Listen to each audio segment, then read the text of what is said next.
나는 외계인이다. 어른들은 내 또래의 청소년들을 그렇게 부른다. 어른들은 우리의 말을 잘 알아듣지 못하고 우리의 생각을 도무지 모르겠다고 한다. 그런데 외계인, 우리 청소년 15명이 이번 여름방학에 북한 중국 접경지대 비전트립 오천리 대장정에 올랐다.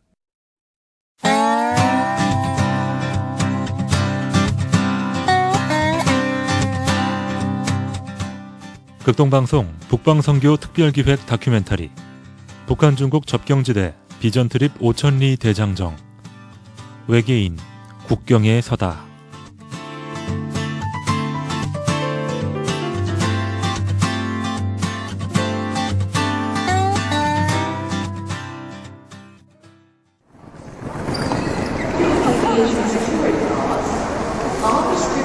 (2013년 7월 22일) 새벽 6시 인천공항.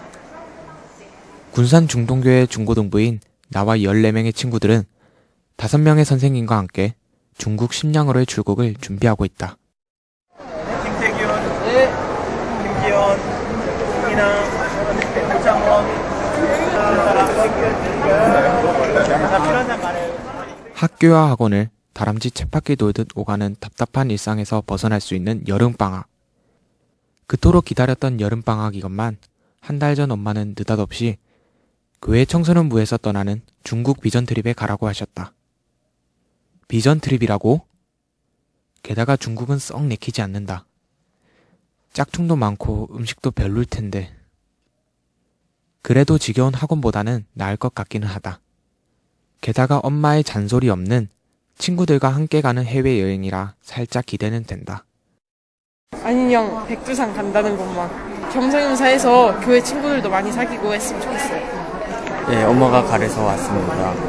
그거 관계투대학릉비 보러 가는 거 제일 기대되는 거요? 딱히 없는데 일정을 몰라서. 네, 재밌을 것 같다기보다는 아직은 힘들 것 같은 마음이 커요. 좀 힘들 것 같기도 하고. 저는 중동교회를 섬기고 있는 우원균 목사입니다. 네.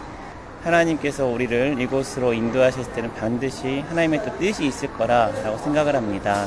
하나님의 뜻을 알고 그랬던 북한 땅을 어떤 가슴에 품고 우리나라의 어떤 바른 역사 인식을 또 고취하면서 또 하나 된 시간 될 수 있도록 그 제목을 갖고 준비해 왔습니다.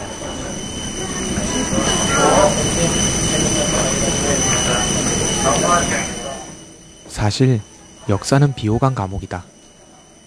게다가 통일에 대해서도 생각해 본 적이 없다. 친구들도 백두산이나 광개토 대왕비 말고는 잘 모른다고 한다. 그나저나 중국은 여기서 얼마나 멀까?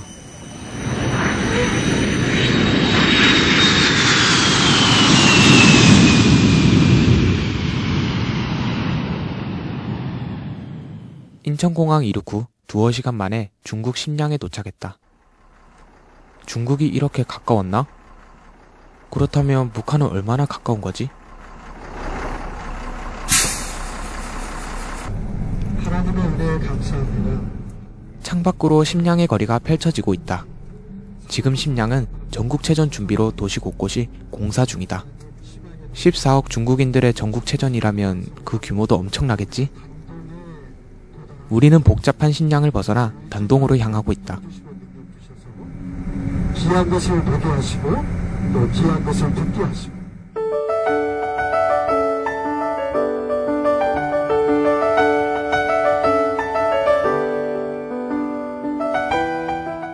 이번 비전 트립을 주최하는 곳은 새누리 좋은 사람들이란 재단법인이다. 새누리? 정치인들이 있는 곳인가? 그게 아니라 예전부터 북한 주민들에게 의료 지원을 해오던 NGO 단체라고 한다. 이번 여행에 함께 하시는 박현석 사무총장입니다. 역사를 잊어버리고 역사를 모르는 것은 미래가 없다. 앞으로 통일 세대를 짊어질 너희들이 5박 6일의 이 비전 트립의 기간에 올바른 역사관과 올바른 가치관 심어주고 또 저들이 신고 갈 수 있도록.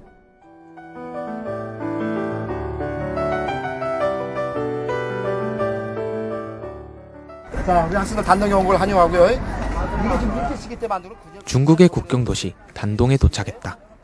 단동은 압록강을 경계로 북한의 신의주와 마주하고 있다. 원래 이름은 안동인데 동쪽을 공산주의로 붉게 물들이라는 뜻으로 모택동이 도시의 이름을 바꿨다고 한다. 북한에 대한 뉴스를 보다 보면 단동이란 이름을 가끔씩 듣게 된다. 지정학적으로 중요한 위치이기 때문이다. 미사일 발사나 핵실험과 같은 사건이 북한에 발생하면 한국, 일본, 미국 등 관련국의 정보기관들이 이곳에서 첩보전쟁을 벌인다고 한다. 그러고 보니 왠지 도시 전체에 긴장감이 흐르는 것 같다. 현지 가이드의 소개로 압록강 투어가 시작된다. 저한테 보는 게 신의주, 그리고 이쪽으로 보는 게 하도. 사진에서나 보던 압록강, 유람선을 타고 달린다는 사실이 신기하다.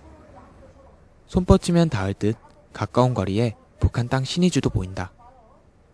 북한이라고 하니 시큰둥하던 친구들의 얼굴에 호기심과 함께 긴장감이 서린다. 바로 여러분들 압록강 크죠? 그분이 신의주입니다. 신의주. 한국처럼 큰 고층 빌딩 없고 다 낮은 빌딩 있어. 통일이 되면 빈부격차가 굉장히 심할 것 같은 느낌이 드네요. 풀숲만 우거진. 진짜 못 사는 것 같은데. 여기랑 저기랑 차이가 너무 심해요. 이 중국 땅이랑.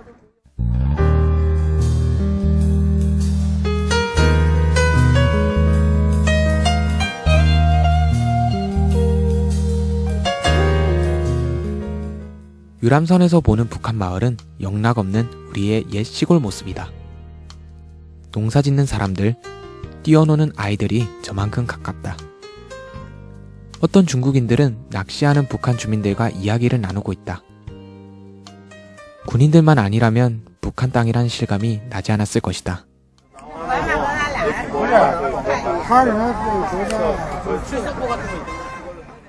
북한 사람 몇몇이 유람선 가까이 배를 타고 와서 물건을 판다. 군인들이 제재하지 않는 걸 보면 묵인하는 것인 듯하다. 가까이서 본 북한 주민, 표정이 없다. 그런 북한 주민들과 북한 땅을 가리키며 유람선에 같이 타고 있던 중국인들이 재밌다는 듯 떠들어대고 웃는다.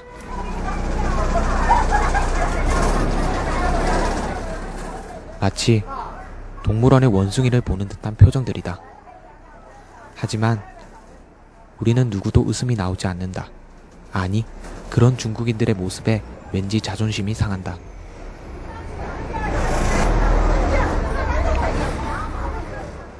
내가 자유를 이렇게 누리고 있다는 거를, 이런 것들을 보지 않으면 그냥 당연하게 생각하고 누리고 있다는 걸 모르고 살아가는데, 아이들 보고 이제 그냥 아무것도 느끼지 못했을 거다라고 생각할 수도 있지만, 다 아이들이 생각을 하게 되고 나중에 또 좀 나이가 들어서라도 계속 이것이 생각이 되면서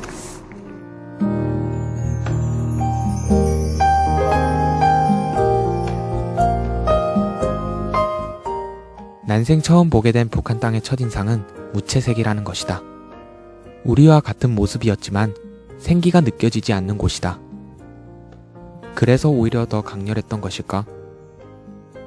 낮에 본 북한 땅을 떠올리니 내 마음도 무거워진다.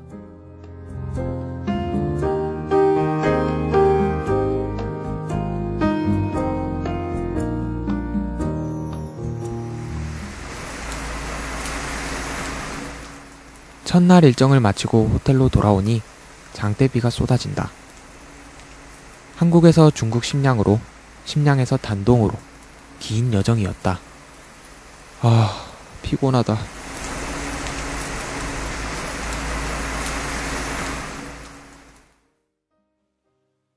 잠자리가 바뀌어서 그런지 밤에 몇 번씩 잠을 깨기도 했다. 압록강변에 자리 잡은 호텔 앞으로 잠시 나와보니 새벽 운동하는 사람들이 눈에 띈다. 그리고 강 건너 신의주에서 노래가 들린다. 꼭 군대에서 나오는 음악 소리 같다.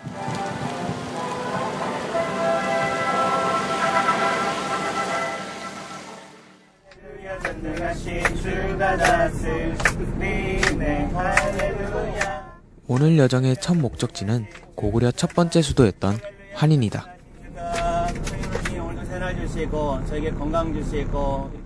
그런데 지난밤에 내린 많은 비 때문에 일정에 차질이 생겼다. 도로가 유실되어 2시간이면 갈 거리를 장장 7시간에 걸쳐 돌아가게 된 것이다. 중국은 도로도 짝퉁인가? 아, 완전 짜증난다.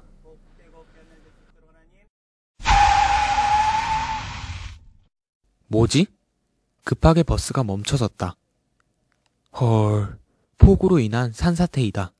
1초만 빨랐어도 저 흙더미는 우리가 탄 버스로 쏟아졌을 것이다. 생각만 해도 아찔하다. 하나님 감사합니다. 몸과 마음이 지친 우리는 길가의 어느 식당에 하차했다.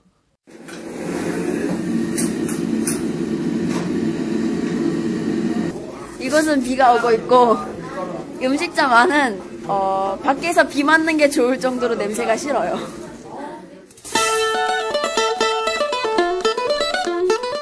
대박! 이 냄새들은 뭐지? 뭐라 표현하기 힘든 중국 특유의 음식 냄새가 난다. 예기치 못한 상황으로 인해 현지 중국 음식을 경험하게 된 것이다. 한국에서 즐겨 먹던 짜장면, 짬뽕은 이곳엔 없다. 과연 어떤 맛일까?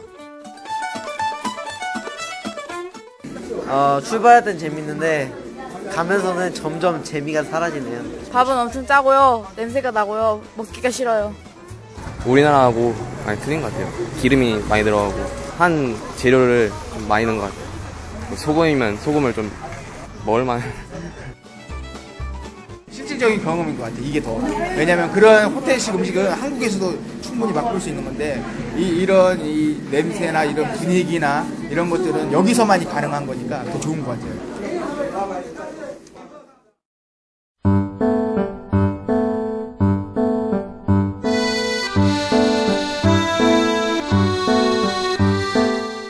천재지변으로 결국 우리의 환인 일정은 취소할 수밖에 없었다. 여행은 이렇게 예측 못한 상황이 발생하는 것이겠지? 한편으론 아쉬운 마음도 든다.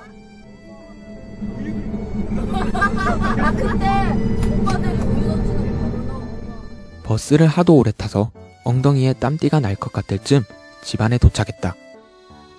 집안은 고구려의 두 번째 수도로서 옛 이름은 국내성이다. 국내성 정석 순국을 이제 갖췄습니다. 그리고 이제 첫 코스가 환도산성 고구려 권사 수비성. 그다음에 두 번째 고구려의 발자취를 느끼려면 이곳 집안에 와야 한다. 실제로 이곳은 아직도 땅을 파면 고구려 유물들이 출토된다고 한다. 그런데 한 가지 이상한 점이 있다.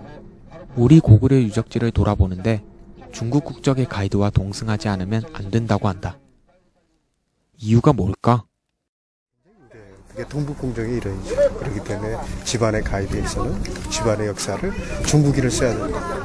그리고 조선족 쓰는 것도 별로 탐탁지 않은데 괜히 우리가 또 나서서 할 경우에는 아예 표도 안 주고 또 가는 데마다 사진도 못 찍게 하고 굉장히 좀 엄하게 자네들이 다스리고 있어요.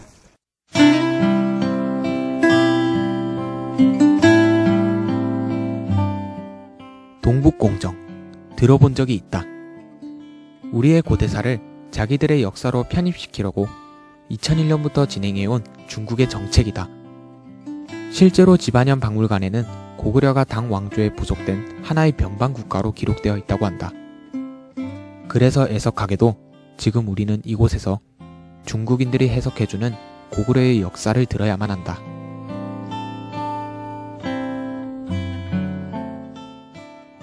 국내성도 옮겨오면서 이 성을 쌓기 시작했습니다. 근데 어디까지 탔었냐면 고구려 10대왕, 산상왕까지 이 성을 탔었는데 근데 험한 데는 사연속교이고 평단 데만 둘러쌌어요. 환도산성 오르는 길. 수적으로 우세한 수나라와 당나라에 맞서야 했던 고구려. 옛 선조들의 기상이 아직도 이곳 환도산성에는 살아있는 듯하다.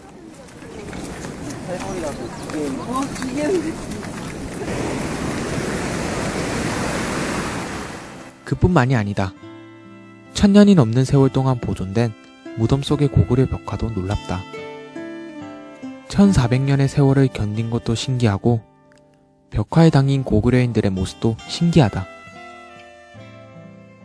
여기는 각조청에 있는 씨름하고 있는 장면인데요. 이 그림이 지금까지도 한 1500년 된 겁니다. 이분이 코가 작아요. 맞죠? 그러나 이분이 코가 큽니다. 그래 이거는 눈이 정착죠. 이건 눈이 큽니다. 이거는 러시아나 그쪽에 있는 사람이고 이분은 우리 고구려 중원에 있는 사람입니다. 그렇기 때문에 이 그림이 무슨 의미인가 하면 고구려 그때 당시 고구려 사람들이 동부와 이외에 있는 사람하고 왕래가 있었다. 우리는 이제 광개토 대왕비로 향한다. 고구려 유적의 하이라이트는 뭐니뭐니 해도 광개토 대왕비일 것이다. 역사에 대해 잘 모르는 나도 광개토 대왕비는 알고 있으니까 말이다. 그리고 우리가 지금 앞에 보여준 이 기둥이 광개토 박차원입니다. 그리고 이 기둥의 글자가 얼마나 1775자입니다. 글자가 1775자. 그리고 이 높이가 얼마나 6.39m면 높이가 6.39m, 글자가 1775자. 제1부는 뭘 기록하냐면 거주몽의 건국진화, 고구려 제때왕 동명종왕의 건국진화를 기록되어 있고, 제2부는 스쿠대왕 광개토 호태왕의 정복설정하고 통일군주기사가 연대수로 기록되어 있습니다. 불러보시고 혹시나 사진 찍을 분들은 밖에 나가서 단체 사진 찍고. 그런데 또 기분 상하는 일이 발생했다. 광개토 대왕비 가까이서 사진을 절대 찍지 말라고 한다. 사진 촬영하다가 적발되면 엄청난 벌금을 물린다고 한다. 비석이 사각의 유리벽 안에 갇힌 것만 해도 답답한데 사진까지 찍지 못하게 하니 완전 어이상실이다. 이분이 농사범부를 밝히는 신동입니다. 아, 사진 못 찍게요. 안 돼. 사진 안 찍고. 안 돼. 연애 준비 사진 찍으면 안 돼요?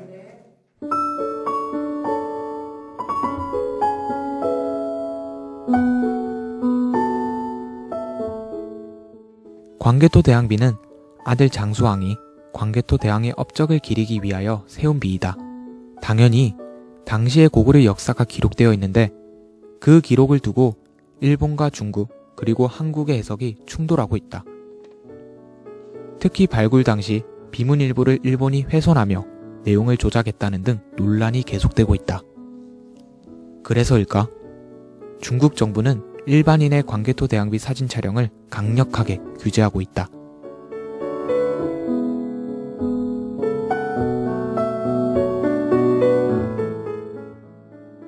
기분이요? 좀 답답합니다. 이게 구걸하듯이 봐야 된다는 것 자체가 참 생각한 것보다 더 크고 멋있어요. 돌들이 막 사이사이 끼어있고 미음새까지 전부 다 한 게 신기하고 뽑아서 가져가고 싶네요. 중국 경찰들이 그건 우리 건데 왜 짜증을 내면서 쳐다보는지 모르겠습니다. 옛날 우리 문화재였는데 자기 문화재처럼 그렇게 대하는 거예요. 짜증났어요. 내가 중국 사람이어도 고구려의 역사나 발해의 역사를 욕심낼 수밖에 없겠어요.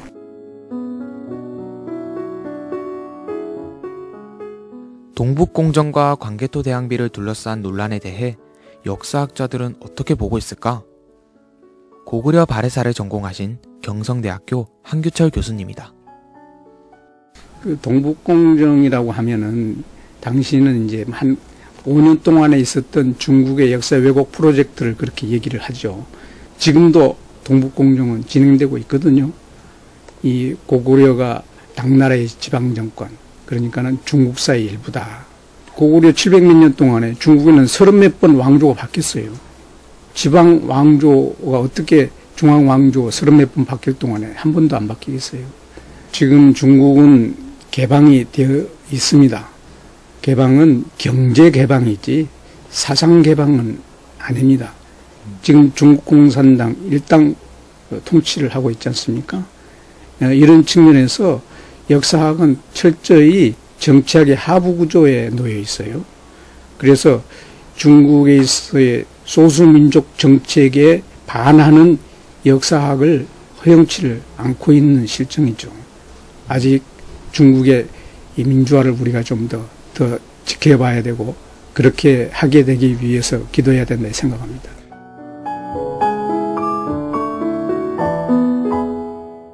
이곳 집안에서의 고구려 유적지를 관람하다 보니 역사를 정확하게 알고 남기는 것이 중요하구나라는 생각이 든다.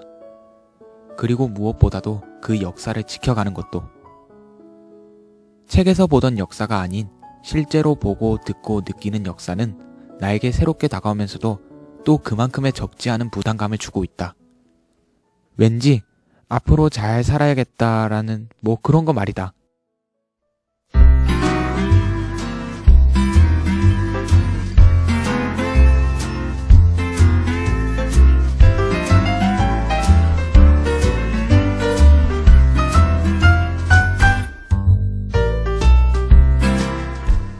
북한 중국 접경지역 오천리 대장정. 어느덧 그 절반의 길을 달려왔다. 오늘은 우리가 손꼽아 기다리던 백두산을 등반하는 여정이다. 좀 피곤하긴 하지만 백두산 천지를 볼 생각에 설렌다. 되게 웅장할 것 같아. 되게 넓고 좋아요. TV에서만 보던 걸 직접 보니까 신기할 것 같아요. 백두산, 중국명은 장백산이다. 천지에 오르는 방법은 동서남북 크게 4갈래 길이 있다. 우리는 서쪽인 백두산 서파를 통해 등반할 예정이다. 그런데 많은 사람들이 천지를 보기 위해 백두산을 오르지만 정작 천지 맑은 호수를 보는 것은 10명 중 2~3명에 불과하다고 한다. 그만큼 기상변화가 심해서인데 제발 우리가 그 행운을 누리길 간절히 기도해본다.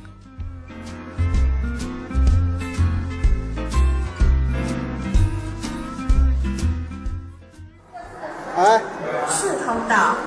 哎，多少人过来了？赤塘岛。赤塘岛。赤塘岛。 자, 얘들아, 우리 일찍 먼저 탄다. 백두산 천지를 향하는 이제 첫 길입니다.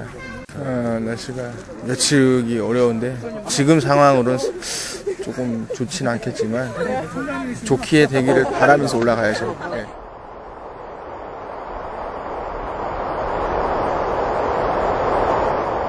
간절한 우리의 바람에도 불구하고 결국 비가 내리기 시작한다.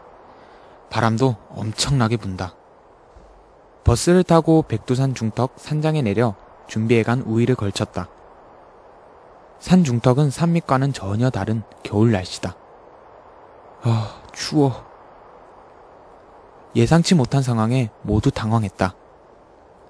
게다가 엎친 데 덮친 격으로 종민이가 갑자기 어지러움을 느끼며 다리가 풀려버렸다. 아니, 아까 종민이가 뭘 먹었지? 너 올라가서 여기 있어. 어쩔 수 없어. 자, 얘 저기, 조금만 한번 시간을 한번 보고. 백두산 올라가기 전에 지금 잠깐 뜰빛에서 지금 기다리고 있는데 지금 밖의 상황이 바람이 많이 불고 그리고 안개가 심하게 꼈고 또 비가 계속 내리고 있는 상황이 있습니다. 네, 버스 타고 올라왔는데 한 명이 저렇게 아파버리니까 좀 막 심란하네요.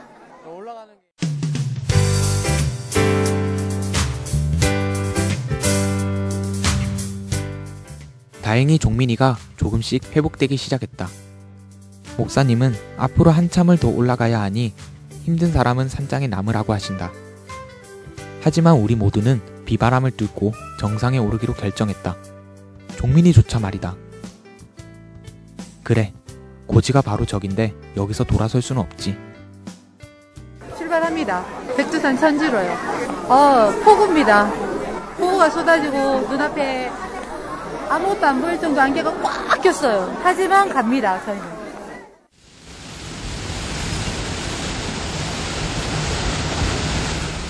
바람이 밑에서 부는 거랍니다.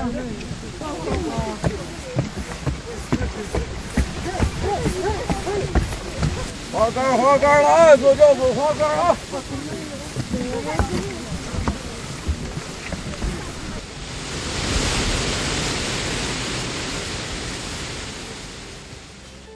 온몸이 흠뻑 젖으며 백두산 정상에 올랐지만 결국 천지는 그 모습을 보여주지 않았다.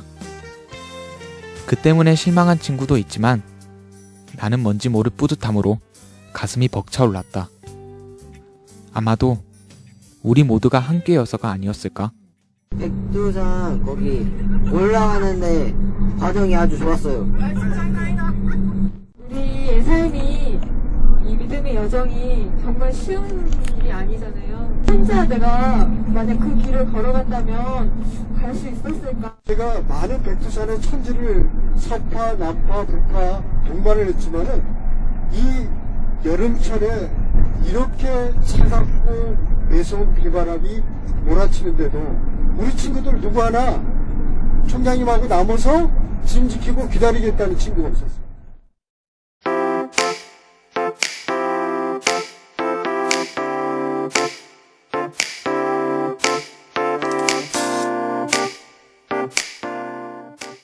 그런데 백두산을 내려오면서 우리는 전혀 예상치 못한 선물을 목격했다. 대박! 다름 아닌 산 중턱에 걸쳐진 7빛깔의 무지개였다. 천지를 보러 간 이들 중에 이렇게 예쁜 무지개를 보는 사람은 몇이나 될까? 완전 기분 짱! 와, 신기하다. 와, 신난다. 움직이세요? 아, 장난 아니다.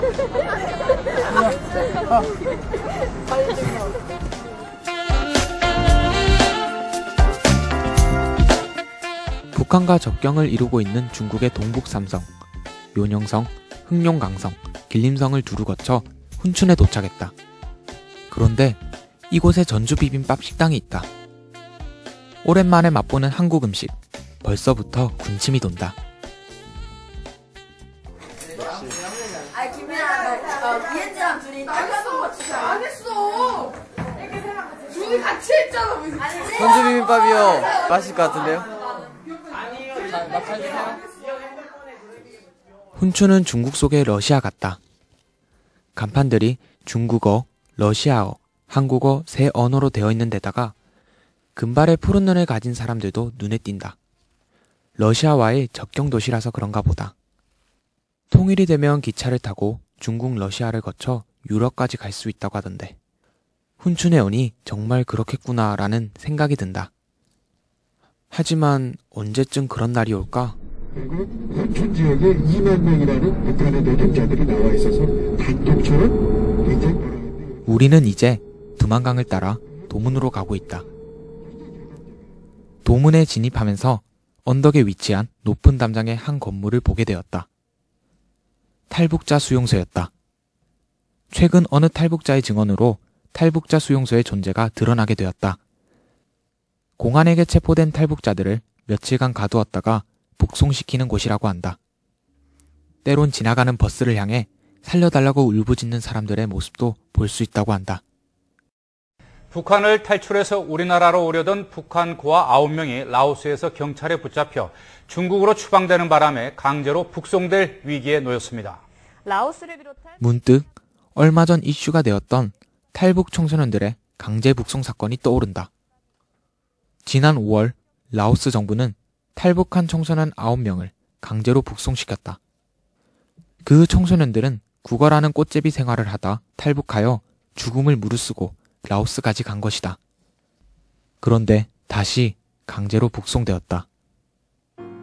우리가 버스로 달려왔던 그 거리들의 몇 배, 아니 몇십 배를 배고픔과 싸우며 걸었을 그들을 생각하니 마음이 아파온다. 지금 그들은 어떻게 되었을까? God's great grace, it has brought us all this way in faithfulness. God's unbounded love which sought us. 나는 통일을 어른들의 이야기라고 생각했다. 나와는 상관없는 남의 나라 이야기처럼 말이다. 아마 내 또래의 친구들 대부분이 그럴 것이다. 그런데 두만강 너머로 보이는 북한의 민둥산은 통일이 더 이상 누군가의 소원이 아닌 나의 역사라고 말하는 것 같다. Pleasant for us in the Lord, for Jesus' sake.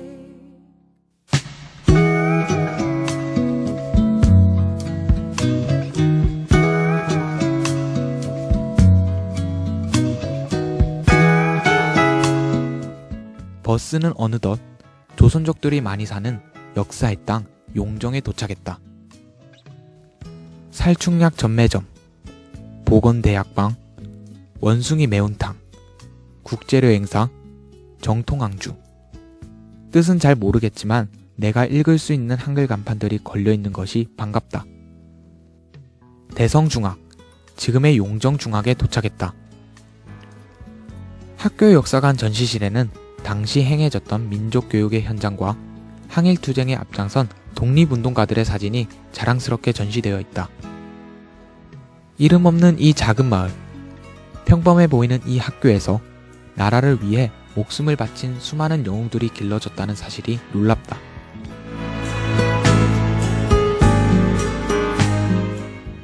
대성중학교는 영성에 있던 육소중학 가운데서 유일하게 기술이 남아있는 학교입니다.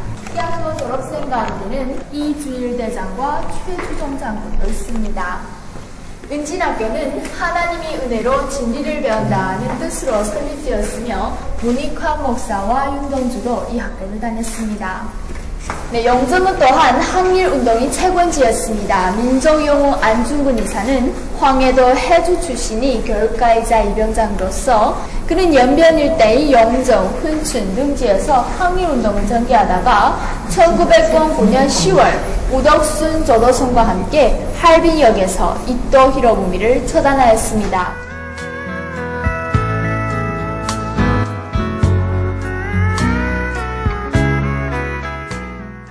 이번에는 윤동주 시인의 생가가 있는 명동촌으로 향한다. 26살, 꽃다운 나이에 일본군 생체실험 대상으로 옥살이했던 윤동주는 빼앗긴 조국을 바라보며 어떤 생각을 했던 걸까? 이분이 김야견 목사입니다. 반일민족 독립운동, 반일민족 문화교육의 선두자입니다. 이분은 당시 간도 지역의 대통령으로도 칭송받은 분이에요. 이분은 김야견 목사는 윤동주 시인의 외삼촌 되는 분. 윤동주 시인의 뒤에는 외삼촌인 김야견 목사님이 계셨다. 김야견 목사님은 당시 간도 지역의 대통령이라고 불릴 만큼 사람들의 존경을 받았다. 나의 행동이 나의 유언이다 라는 말을 남길 정도로 투명하게 살아오셨다고 한다. 아마도 그 정신이 소년 윤동주, 청년 윤동주에게 영향을 끼쳐 민족시인 윤동주, 독립운동가 윤동주를 만들어냈을 것이다. 윤동주 시인이 살았던 그런 곳의 흔적을 다시 보기 위해서요. 저도 그런 사람이 돼야겠다는 생각을 했어요. 이 작은 도시에서 훌륭하신 분이 많이 나온 게 참 놀라운 것 같아요. 억압을 받으면 더 열심히 한 것 같아요. 종교가 되게 하나를 묶어주는 게 있는 것 같고 예수님이 힘을 준다는 거를 생각하면서 그거를 믿고 이겨나는 사람들이 많이 있는 것 같아요. 어두워져가는 조국 독립의 불을 밝히기 위해 수많은 인재를 배출한 용정. 그것은 바로 깨어있는 교육의 힘이었고 그 뿌리에는 다름 아닌 하나님의 말씀이 있었다.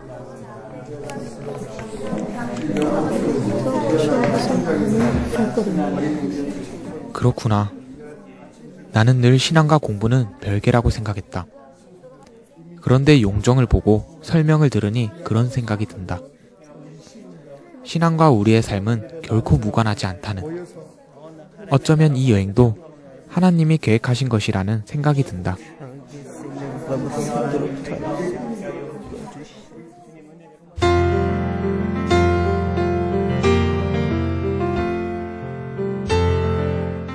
한반도 최북단, 오천리 대장정.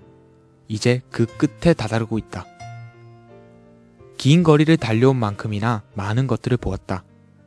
물론 전부 기억나는 것은 아니지만 분명 우리의 마음에 남은 것들이 있다. 여느 방학이라면 학원에 늦잠에 무료한 시간들을 보냈을 것이다. 하지만 이번 여름방학은 특별하다. 중국 북한 접경지대 오천리. 그 걸음걸음마다 배어있던 우리 한 민족의 역사 때문이다.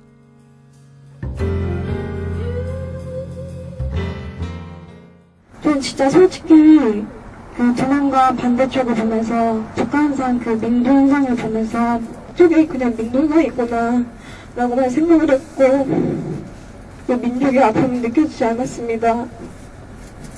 그것이 너무 반성해야 할 것 같고 주님께 회개했고 내가 한국이라는 땅에 태어나고 또한 한국에서 살아갈 수 있었으면 얼마나 감사한가 이런 생각들도 많이 하게 됐고요. 하나님이 나에게 주신 게 너무 많구나. 제 미래에 대해서 더 열심히 생각해보고 싶고 이 마음 그대로 캠프 끝나고 맨날 늘상 그런 수련회처럼 2, 3일 뒤면 다시 세상에 들어가는 제가 아니었으면 좋겠습니다. 또 모르던 내용도 너무 많고 헷갈리는 내용도 많고 해서 역사 공부도 꽤 많이 된 것 같고 그리고 우선 청소년들이 이렇게 싸우지 말고 대화로 푸는 방법을 좀 알아가는 그러면 나중에 커서 더 쉽게 통일이 될 수 있을 것 같아요.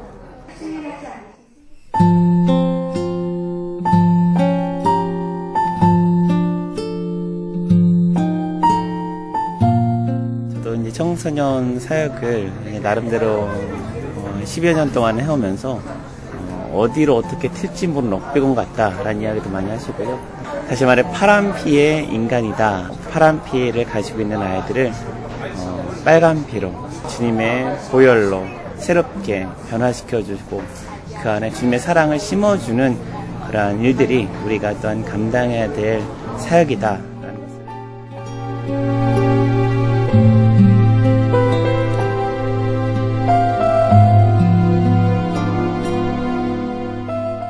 목사님의 말씀처럼 정말 우리의 파란피가 붉게 바뀌었을까? 잘 모르겠다. 하지만 한 가지는 알 것 같다. 우리의 여행은 이제부터가 본격적인 시작이라는 것을.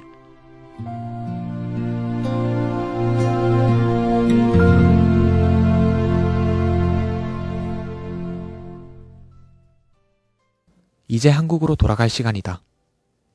출발점이었던 심양공항으로 다시 돌아왔지만 나는 그때의 나와는 좀 달라진 것 같다.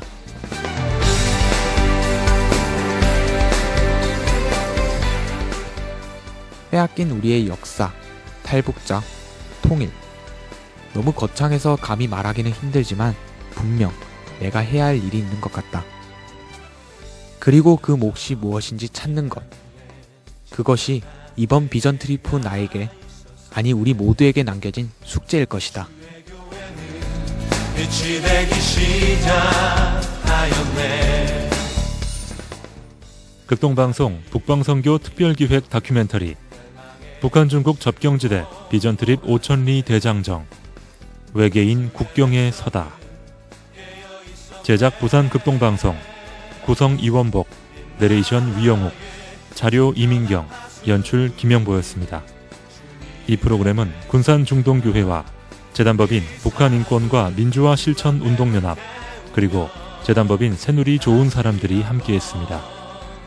모두 함께 일어나